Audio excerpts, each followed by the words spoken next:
गोरियाकोटी विधानसभा क्षेत्र की महिला प्रत्याशी नूतन वर्मा को कई महारथियों का साथ मिला। जी हां, आपको बताते चले कि महागठबंधन के उम्मीदवार नूतन वर्मा कांग्रेस, भाकपा माले और राजद जिस तरीके से इन्हें समर्थन दिया और फिर टिकट देकर के मैदान में उतार दिया, उसके बाद से इनके साथ एक समा बंधता गया।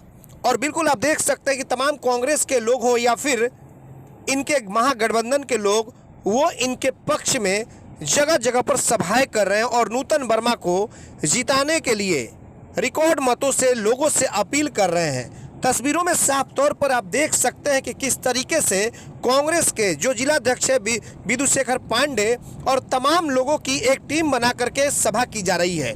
और उसके बाद से ये तमाम लोग किसी भी तरीके से चाहते हैं कि इस बार एनडीए की सरकार को उखाड़ फेंकी जाए। और ये भी आपको हम बता दें कि डॉक्टर मोहम्मद शहाबुद्दीन की पत्नी भी नूतन वर्मा को जिताने के लिए गोरियाकोटी विधानसभा क्षेत्र में लगातार सभाएं कर रही हैं, लोगों से आशीर्वाद दिलाने के लिए एक से बढ़कर एक अपील भी कर रही हैं। तो आइए दिखाते हैं पूरी रिपोर्ट कि किस तरीके से नूतन वर्मा की सभाएं चल रही है और चुनाव में किस तरीके से उनकी कैंपेनिंग हो रही है और क्या कुछ जनता चाहती है, कैसे जो है जो महागठबंधन के जो भी दल है वो किस तरीके से इनके लिए मेहनत कर रहे हैं।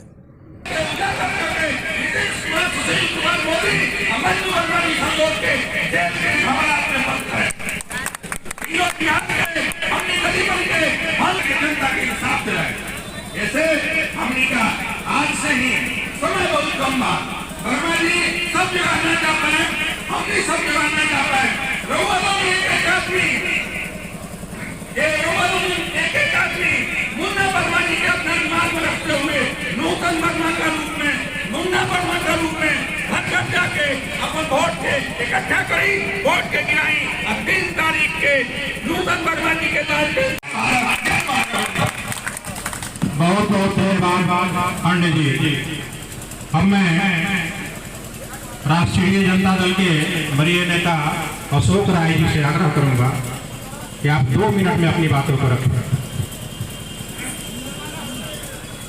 आदरणीय अध्यक्ष जी, संचालन कर रहे बड़े भाई हासिम मुखिया जी, अगर आधी आबादी के टिकट देने के काम राष्ट्रीय जनता दल नूतन वर्मा के रूप में कैले हम लोग सामने से नहीं हो रहा कि 3 तारीख के अपन बहुमूल्य लालटेन के सामने वाला बटन दबा के नूतन वर्मा जी के भारी बहुमत से विजयी बना के बिहार विधानसभा में भेजे के काम लोग सब करें। इस सरकार जो अभी वर्तमान में नीतीश कुमार जी के सरकार बहुत कुछ कहो तो बिना मतलब के मुकदमा के बोझ से तमाम तरह की देने का बहुत सस्ता चीज। एगो हम जब से देखा नहीं 15 वर्ष के कार्यकाल, एगो जंगल आप जमुना में लोग जाए तो सस्तान के खा हो जाओ, वीडियो एक मतदाता के आगे करे घर से गांव से निकल के जाए रोड में कोनो कारण से तो करू सम्मान करे वो करे के सब लोग जंगल राज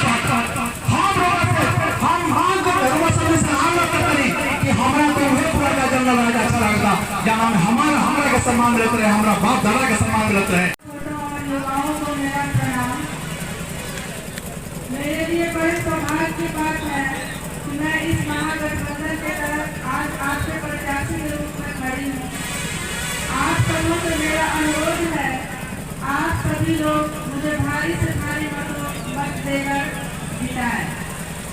और मैं आप लोगों से वादा करती हूँ आपके मन सुख रूप में आपकी सहभागी रहूंगी, आपकी आकांक्षाओं पे खरी उतरूंगी।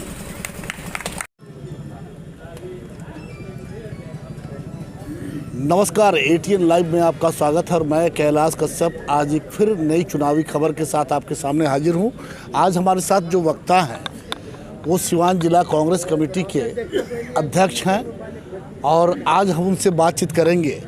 हालांकि हम लोग बसंतपुर में हैं, एक चुनावी सभा में हैं राजद के, और विधुशेखर पांडे जी हमारे साथ मौजूद हैं। सर, कैसा चल रहा है चुनाव और जिस तरीके से अभी बिहार की आबो हवा दिखाई दे रही है, क्या लग रहा है आपको? पहले तो आपको बहुत बहुत धन्यवाद। अभी जो बिहार की स्थिति है उसमें महागठबंधन सभी सीटों पर आगे चल रहा है और हमारे कार्यकर्ताओं और नेताओं से जनता आगे है। हम उनके पीछे चल रहे हैं और इस बार नीतीश कुमार की सरकार बदलने वाली है और तेजस्वी जी की सरकार आने वाली है, यह तय है। क्या मुद्दा बनने जा रहा है? चूंकि अब चुनाव के भी बहुत कम वक्त बचे हुए हैं, क्या मुद्दा बनेगा इस बार? मुख्य मुद्दा है कि बिहार के किसान बदहाल हैं, किसानों नौजवान बेरोजगार हैं, कल उद्योग धंधे बंद हैं, घोटाले पर घोटाले हो रहे हैं, भ्रष्टाचार का बोलबाला है। महागठबंधन ने अपने घोषणा पत्र में इस संकल्प के साथ चुनाव मैदान में उतरी है कि हम जिस दिन अपनी सरकार संभालेंगे किसानों का कर्ज माफ़ करेंगे। हम नौजवानों को सबसे पहले 10 लाख नौकरियां देंगे और उसके बाद जितने भी खाली पद हैं उनको भरेंगे। साथ ही समान काम के लिए समान वेतन देंगे और नीतीश राज में जो 44 प्रमुख घोटाले हुए हैं उन घोटालों का पर्दाफाश करके बिहार और देश की जनता के सामने हम बताएंगे कि यह चोर लंपट बदमाश कमरी ओढ़ कर घी पी रहा था और बिहार की जनता को इसने 15 सालों तक ठगा। सबसे बड़ी बात है कि लेकिन नीतीश कुमार ये कहते हैं कि जब चुनावी सभा हो रही है उनको, तो वो विकास का कह रहे हैं कि बिहार में विकास की गंगा बही है। कैसा विकास? उनका सबसे फेवरेट प्रोग्राम था 7 निश्चय। क्या उन्होंने मौके पर अपने कार्यक्रमों की सफलता को देखा? आज जब 4 बजे सुबह में और 6 बजे शाम में आप सभी सड़कों के किनारे जब घूमिएगा तो सभी औरतें अपना शौच करती नजर आएंगी। आज नल जल का पानी कहाँ है पता नहीं। उन्होंने जो शौचालय बनाए वे आज जमुंदोज हो चुके हैं इन लोगों ने। और उन्होंने जो घोषणाएं की कोरोना के समय में वे सारी फ्लॉप हैं। और क्वारंटाइन सेंटर का तो सबसे एक बहुत बड़ा घोटाला, जो हमारे गरीब भाई, जो हमारे मजदूर कहीं से भाग करके अपने वतन आए, अपने माँ बहनों से मिलने के लिए आए, उनके नेवाले का पैसा नीतीश कुमार ने अपने अधिकारियों के माध्यम से उसकी घपले कर ली और उसको खा गया। आज पूरा बिहार आरसीपी टैक्स के अंदर घूम रहा है। आप अगर एक दाखिल खारिज कराने जाइए, आप ब्लॉक में जाइए, आप सीओ के यहाँ जाइए, आप थाने के यहाँ जाइए, बिना घूस के काम नहीं हो रहा है। कैसा विकास वे कर रहे हैं? 30 लाख बेरोजगार जो बिहार के थे, बाहर थे, वो आए थे कोरोना काल में। ये भी एक मुद्दा बनेगा इस बार? बिल्कुल मुद्दा है। वे जो 30 लाख नौजवान आए हुए हैं, आज वे हमारे महागठबंधन के कार्यकर्ता के रूप में इस चुनाव में काम कर रहे हैं। और और इतना ही नहीं, हमारे जो शिक्षक बंधु हैं, जो पहले ही फॉर्म 12 प्रपत्र 12 सभी मतदान कर्मियों को दे दिया जाता था। मैं आपके इस चैनल के माध्यम से सिवान के जिलाधिकारी को कहना चाहता हूं कि इस बार चूंकि वे जान चुके हैं, नीतीश सरकार ये जान चुकी है कि शिक्षक आज महागठबंधन के पक्ष में हैं, तो वे लोग अधिक से अधिक मतदान नहीं कर पाए, इसलिए उनको प्रथम प्रशिक्षण के समय प्रपत्र 12 नहीं दिया गया और उन शिक्षकों को अपने मतदान से वंचित करने का प्रयास किया जा रहा है। आज आपके माध्यम से हम इस बात की भर्त्सना करते हैं और हमने यह बात आज चुनाव आयोग को भी कही है। हमें उम्मीद है कि हमारे शिक्षक बंधुओं के साथ जो चुनाव कराने जाने वाले हैं उनके साथ न्याय होगा और प्रजातंत्र के महापर्व में वे भाग ले सकेंगे। जिस तरह से एनडीए में अभी घमासान मचा हुआ है कि बीजेपी एक अलग से खेमा बना के चल रही है, लोजपा उसका जीता जागता प्रमाण है। बीजेपी जो सामने से दिखती है वह कभी भी अंदर से नहीं रही, यह उसका इतिहास है। इसी मुद्दे पर, उनकी दोहरी सदस्यता के मुद्दे पर ही मुरारजी भाई की सरकार गिर गई थी और आज वे नीतीश के साथ भी हैं और नीतीश के विरोध में भी हैं। और इसके लिए उन्होंने अपना हथियार बनाया है चिराग पासवान को। इससे यह बात नीतीश कुमार भी समझ रहे हैं, लेकिन आपन हारल अब मेहरी के मारल कोई नहीं बोलता।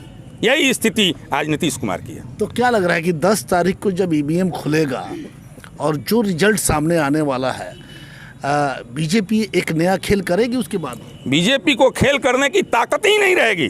200 से ज़्यादा सीटों पर महागठबंधन के उम्मीदवार जीतने वाले हैं। तो जब उनकी ताकत ही नहीं रहेगी, वे 50 से नीचे भी, वे 30 से नीचे की संख्या में आने वाले हैं। कितना भी वो पैसे का खेल खेल ले, कितनी भी अपनी सामंतवादी सामंतशाही चला ले, लेकिन बिहार की जनता इस बार जाग गई है और महागठबंधन के उम्मीदवार 200 से ज़्यादा सीटों पर जीतेंगे। यह मैं आज आपसे कह रहा हूँ। 10 तारीख के बाद आप मेरी इस बात की सच्चाई भी जान लीजिएगा। शराबबंदी भी एक मुद्दा बनेगा क्या इस बार ये चुनाव में? चूँकि आपने भी कह दिया, कांग्रेस ने कहा है कि शराबबंदी कानून पे समीक्षा की जरूरत है। देखिए, नीतीश कुमार ने शराबबंदी अपनी कमाई के लिए किया। शराबबंदी करके उन्होंने अपने गुने चुने पुलिस पदाधिकारियों को यह जिम्मेवारी दे दी कि तुम शराब का निर्माण करो। और इसका खुलासा जब कभी भी छोटे छोटे लोग पकड़े गए हैं, दलाल पकड़े गए हैं, तो उससे ये खुलासा भी हुआ है। लेकिन उस मामले को वहीं दबा दिया गया।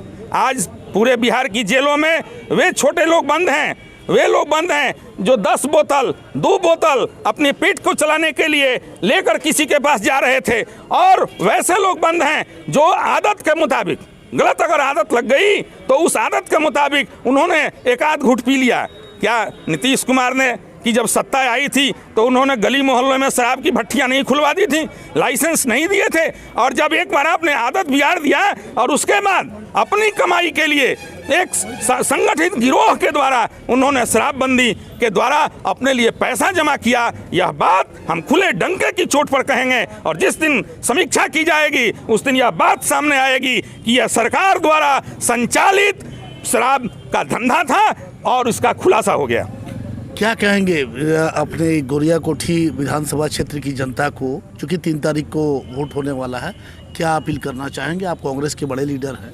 गोरियाकोठी की जनता से मैं अपील करूंगा कि वे सबसे पहले महागठबंधन की जो प्रत्याशी हमारी नूतन वर्मा हैं, जिनका परिवार बिहार की और गोरियाकोठी की जनता के रग रग में बसी हुई है, जिसने इस क्षेत्र की जनता के शिक्षा के विकास के लिए, समाज के विकास के लिए अपना तन मन धन न्योछावर कर दिया, और जिस व्यक्ति को इंद्रदेव प्रसाद जैसे अभिभावक का समर्थन प्राप्त है, हम उस जनता से अपील करेंगे कि वे महागठबंधन के प्रत्याशी नूतन वर्मा को सर्वाधिक मतों से विजयी बनाकर एक रिकॉर्ड कायम करें, जिससे हमारा माथा गर्व से उन्नत हो सके। आपने देखा कि कांग्रेस के जिलाध्यक्ष विधुशेखर पांडे जी से हमारी बातचीत हो रही थी और बड़े स्पष्ट शब्दों में उन्होंने सरकार की नीतियों का किस तरह से उन्होंने अपनी बात को रखा है कि सरकार की नीतियों से यहाँ के लोग उब चुके हैं।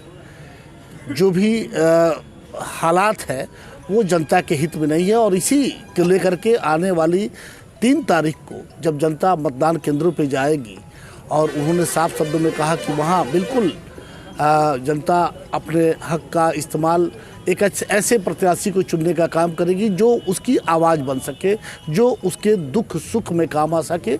और यही हम भी कहेंगे कि सभी लोग, जिस क्षेत्र के लोग हैं, वो सभी लोग अपने मत का प्रयोग करें, क्योंकि ये आपका अधिकार है, ये किसी के बहकावे में नहीं आया। बिल्कुल एक अच्छे प्रत्याशी चुनने के लिए अपने मत का प्रयोग करें। अभी मैंने पूरे सिवान जिले के 8 विधानसभा क्षेत्रों का दौरा किया है और विभिन्न अवसरों पर इन 6-7 दिनों में मैं घूमा हूँ, और मैं देख रहा हूँ कि सिवान जिले की 8 सीटें सिवान की जनता महागठबंधन की झोली में डालने जा रही है। इसलिए हम सिवान की जनता को हृदय से धन्यवाद करते हैं। रिजल्ट आने से पहले उन लोगों ने रिजल्ट निकाल दिया है। हमारी शुभकामनाएं उनके साथ हैं, हम उनके साथ खड़े हैं, वे हमारे साथ खड़े हों और बिहार का और सिवान का विकास करें, यही मेरी अपील है।